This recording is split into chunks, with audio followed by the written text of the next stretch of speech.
আমরা যদি দেশ পরিচালনার দায়িত্ব পাই, আর দেশের ধনী দরিদ্রের বৈষম্য কমিয়ে আনা হবে। তারা পুকুর চুরি করে নাই, তারা সাগর চুরি করেছে, আকাশ অনেকে বলে আকাশ চুরি করেছে, সমস্ত সম্পদ লুট করে নিয়েছে।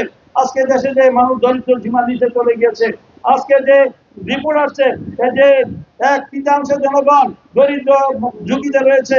বাংলাদেশে প্রায় 6,20,00,000 লোক দরিদ্রের ঝুঁকিতে রয়েছে। 1% লোক হাতে হাতে 1% ধনীর হাতে 24% জনগণ, 1% ধনীর হাতে জিম্মি আছে। আজকে বাংলাদেশে এই যে আমাদের ধনী আরো ধনী হয়েছে, গরিব আরো গরিব হয়েছে। আমরা যদি ক্ষমতায়, আমরা যদি দেশ পরিচালনার দায়িত্ব পাই, আর দেশের ধনী দরিদ্রের বৈষম্য কমিয়ে আনা হবে।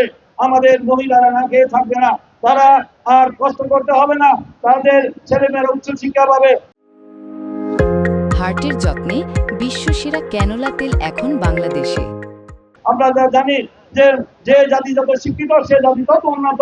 সীমিত আয়ের মানুষ যেন তারা স্বাচ্ছন্দ্যে তারা জীবন যাপন করতে পারেন, তার জন্য তাদের সমস্ত কিছু পাবেন। প্রিয় বন্ধুরা, তাই আজকে আমরা চাই যে দীর্ঘ 16 বছর আমরা ভোট দিতে পারেন না, একটি গণতান্ত্রিক সরকার হোক। বেগম খালেদা জিয়া আজকে অসুস্থ, বেগম খালেদার জন্য দোয়া করবেন। এই শেখ হাসিনা তার প্রতিহিংসা, তার ব্যক্তিগত আক্রোশ হিসাবে বেগম খালেদা জিয়ার বিরুদ্ধে মিথ্যা মামলা দিয়ে তাকে 10 বছর সাজা দিয়েছে। তার ক্যাঙ্গারু আদালতে ফরমায়েশি রায় দিয়ে